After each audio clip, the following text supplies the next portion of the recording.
Desde el radicalismo le acepto ese concepto peronista. Bueno, hablé de la unidad nacional, yo por supuesto.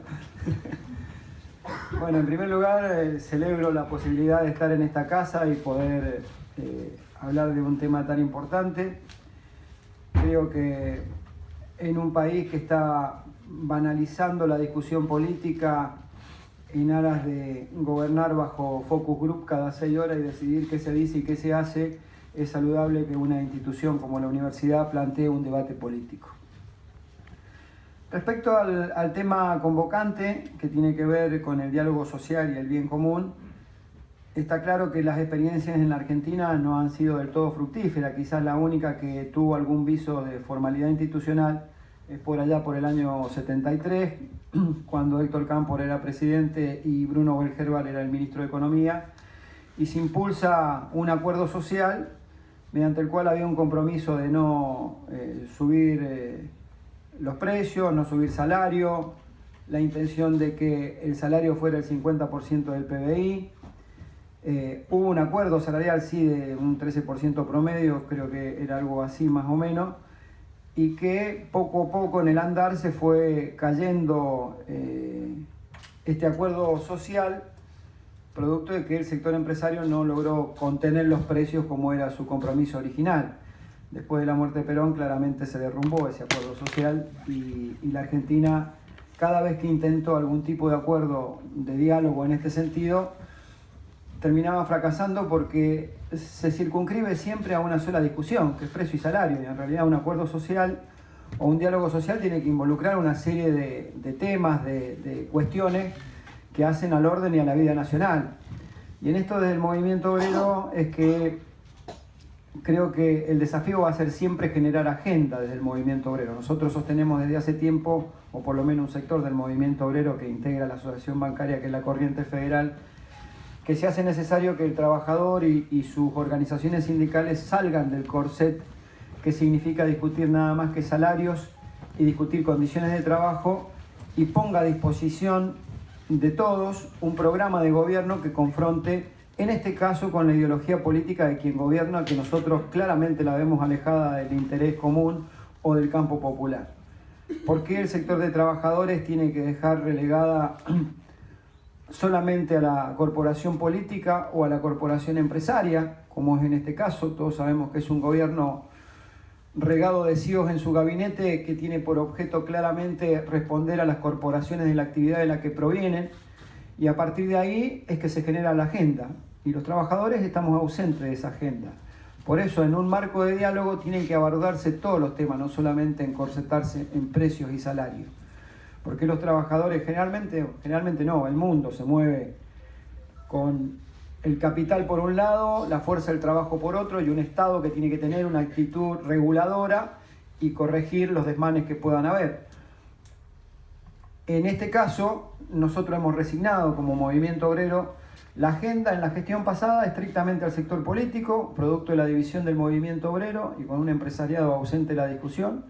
Y en la actualidad, en donde los CEOs de las corporaciones conducen la mayoría de los ministerios de este gobierno, la agenda la está marcando el sector empresario en la Argentina. Entonces, creemos necesario que desde el movimiento obrero se establezca un programa que tiene rica historia el movimiento obrero, Huerta Grande, La Falda, los 26 puntos de Ubaldini, la CGT de los argentinos. Establecer un programa que podrá parecerles a algunos muy pretencioso, pero creo que el movimiento obrero lo tiene que tener, y a partir de ahí sí dar esa discusión de un diálogo social. Yo creo que las condiciones hoy en la Argentina no están dadas para ese diálogo social, quiero ser absolutamente franco en esto. Y no están dadas por una serie de situaciones que se vienen dando en cuanto a qué pretende el gobierno de diálogo social. En un país donde el poder adquisitivo del salario está 10-12 puntos por debajo de la inflación interanual con relación a las paritarias acordadas. En un país donde el propio Estado reconoce más de 120.000 trabajadores de la economía formal desplazados de su puesto de trabajo en los últimos 8 meses. En un Estado que, a través de un gobierno que impulsa o concretó definitivamente un tarifazo de magnitudes que no solo afecta el bolsillo del trabajador que no accede a una tarifa social, sino que afecta a la producción cuando vemos que hay pymes que pagan más de luz, gas y agua que de planilla salarial. O cuando vemos que hay clubes de barrio donde van nuestros chicos a pasar sus días o sus fines de semana o a hacer una actividad y que les viene una boleta de luz que no pueden pagar, uno se da cuenta que también terminan de cristalizar esa inequidad social a través de un tarifazo. Si a esto le agregamos que hay una desmejora del consumo interno en la República Argentina a partir de una apertura de importaciones, que es uno de los pocos ítems de la economía que creció en este tiempo. Basta mirar todos los indicadores económicos para darse cuenta que hay una caída de la actividad económica, la hay en la mayoría de las actividades. Y dentro de los cuadros económicos, el único punto de crecimiento que el gobierno puede valorar, lamentablemente, es perjudicial, porque es la suba de más de 8 puntos del nivel de importaciones en la Argentina, que significa menos empleo y que significa precarizar y condicionar el trabajo de quienes ya tienen trabajo a partir del disciplinamiento por la vía del desempleo o por la vía de pagar menos salarios, disminución del costo argentino, que es el proyecto de este gobierno, con el objetivo de disciplinar esa mano de obra. Entonces, desde ese punto de vista, las condiciones no están dadas para un diálogo social, porque es como que nos inviten a discutir un diálogo social sobre la base de que el sector empresario ya obtuvo un nivel de rentabilidad lo suficientemente alto y su colchón lo hizo para discutir ese diálogo social desde una posición dominante con respecto al trabajador y al que consume.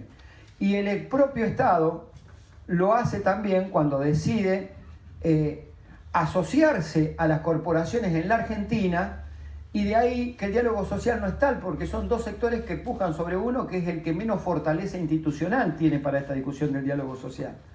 Y además por una cuestión de credibilidad. Creo que para nosotros, los trabajadores, después de ver que un presidente hizo de su leitmotiv de campaña la derogación del impuesto a la ganancia y termina incumpliendo su contrato social con los trabajadores que decidieron acompañarlo con su voto por esto, generalmente nos genera una desconfianza profunda.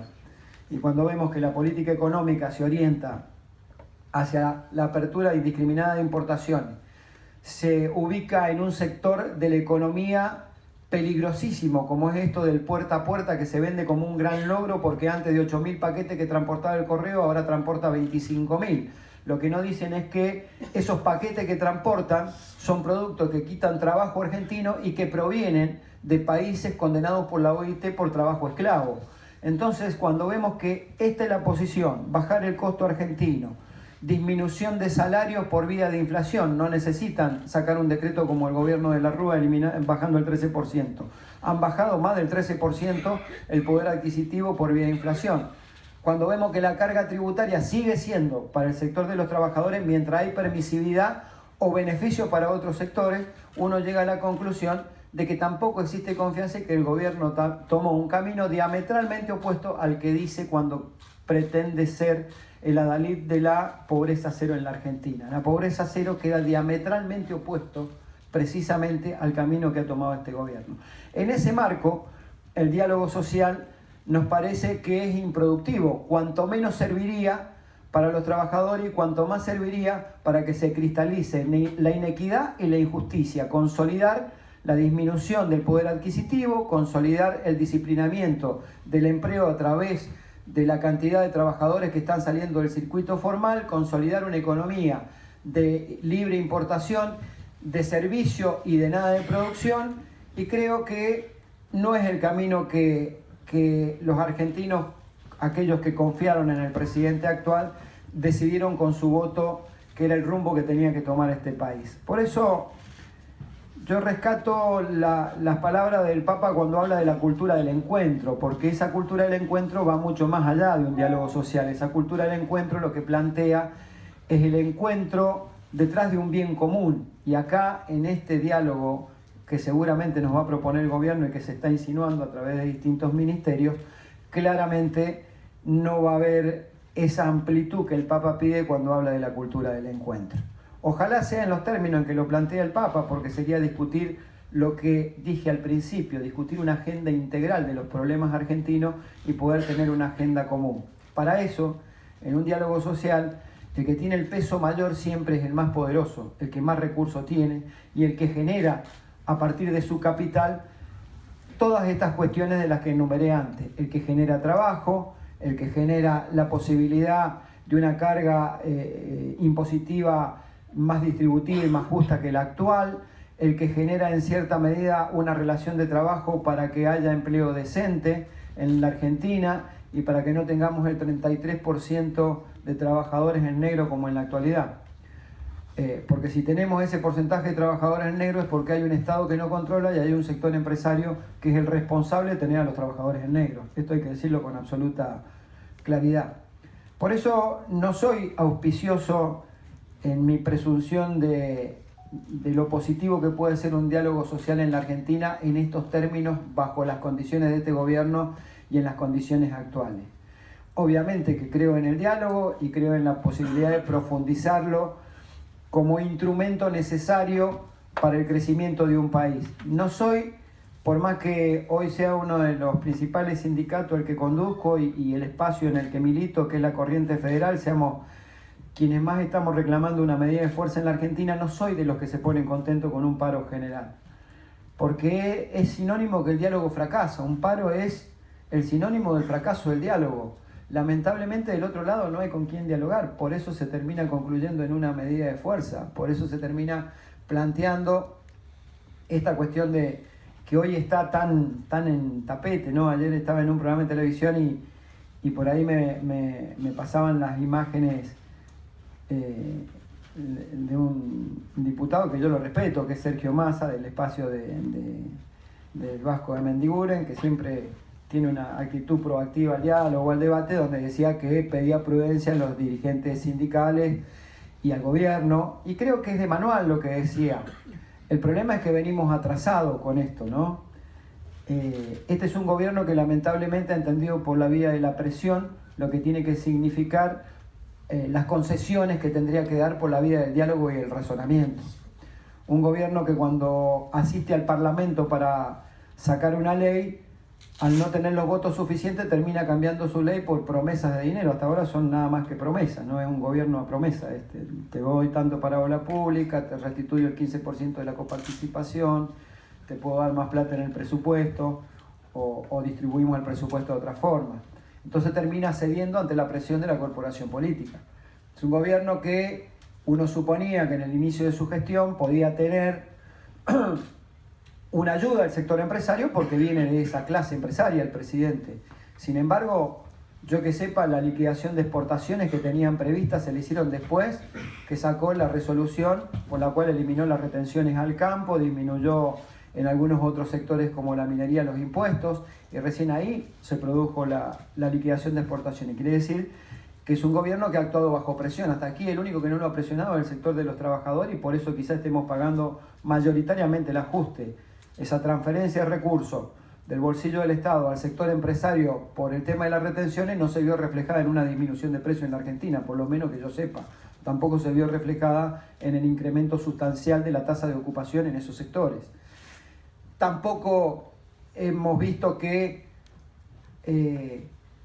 esa situación le haya servido a la Argentina para exportar mayormente. Uno mira los números de exportación en la Argentina y va a concluir que todos esos sectores a los que se le eliminó la aportación, las retenciones, o están en un nivel similar al que tenían el año anterior, o en algunos casos inclusive disminuyeron, con lo cual tampoco se generó un mercado externo, producto de que se mejora la competitividad por pérdida de impuestos que dejó de percibir el Estado. Acá hay una profunda transferencia de recursos, y la segunda transferencia de recursos tiene que ver con lo que nos pasa a los laburantes.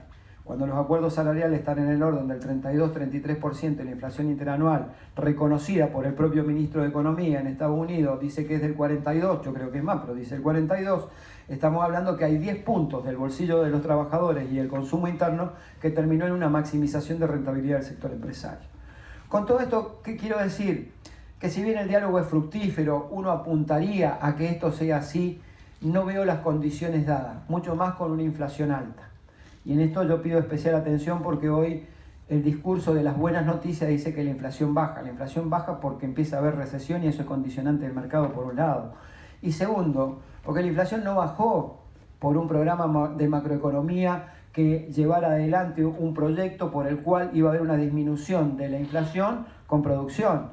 Acá en la Argentina la inflación acaba de bajar por una resolución de la Corte Suprema de Justicia de la Nación que se encargó de ser el nuevo ministro de Economía de este país después de esa decisión. La inflación bajó por eso en Argentina, no porque haya un programa macroeconómico, ni un programa que atienda a los sectores de la producción y lo que pierde el Estado por recaudación, por baja de impuestos, lo gana por volumen. No, la inflación bajó por una decisión de la Suprema Corte de Justicia y mañana puede volver a subir por cualquier otro motivo vinculado a la justicia, que es un tema importantísimo también para tratar. La intromisión de la justicia en la política, cómo está condicionando a los gobiernos. Dentro de poco en cada juzgado vamos a tener que tener un ministro de Trabajo, un ministro de Economía, un jefe de gabinete, porque cada vez abordan más temas que hacen a la política. Y por ahí me excedo, discúlpeme, 2 minutitos en decir, yo sostengo que todos los hechos de corrupción son condenables, merecen la investigación y merecen el castigo que corresponde, más cuando provienen de partidos populares que hay una obligación mayor. Pero también creo que la justicia se está entrometiendo en materias de política económica que le están vedadas o que por lo menos son responsabilidad de los gobiernos que ejercen el poder ejecutivo. Discutir sobre el dólar futuro en la Argentina y judicializarlo es un gravísimo error porque es una decisión de política económica. Si se perdieron 80.000 millones por una decisión vinculada al dólar futuro, tiene que ver más con la devaluación que con el dólar futuro vendido. Porque si no se hubiera devaluado, el dólar, se hubieran pagado los contratos al precio que estaban, era esperar 6 meses nada más. El tema es si se tenían los dólares o no, que es otro cantar. Ahora, se llevan pagado más de 120.000 millones de pesos en LEVAC en la Argentina por una tasa del 38%, cuando el propio presidente de la Nación decía que íbamos a estar de inflación más cerca del 20 que del 25. Entonces, ¿eso también es delito económico? ¿Será juzgado bajo los mismos parámetros por el juez Bonadío donde le caiga el tema en la justicia? Entonces me parece que en ese marco de diálogo también hay que incluir la justicia argentina, que merece una profunda reforma para que deje de accionar la justicia como un factor de ariete político para los gobiernos. No lo digo por el gobierno que se fue, lo digo por por el que venga o por los gobiernos que sea. Los ciudadanos, el pueblo, elegimos nuestros representantes y esos representantes son los encargados de gobernar. La justicia es si es aplicable el Código Penal, el civil o el laboral a determinados actos de quienes participan en una vida institucional o en una vida de ciudadanos o empresas y trabajadores. Lo que no creo es que se tengan que inmiscuir en temas estrictamente de política económica o de política que toma un gobierno, porque si no, no elijamos más presidente de la nación y estructura política, elijamos jueces y que sean ellos los que gobiernen el país, con lo cual vamos a llegar a condensar en un solo poder, como dijo Yarvide el fin de semana en el diario La Nación, cuando decía que el poder era uno solo, queriendo insinuar que el poder es el poder político. No, el poder es el poder judicial, es la corporación más fuerte de la Argentina como está planteada hoy y merece una profunda reforma que, atendiendo a los parámetros de un diálogo social, debería ser uno de los primeros puntos que se discuta, porque sin justicia independiente no hay nación posible.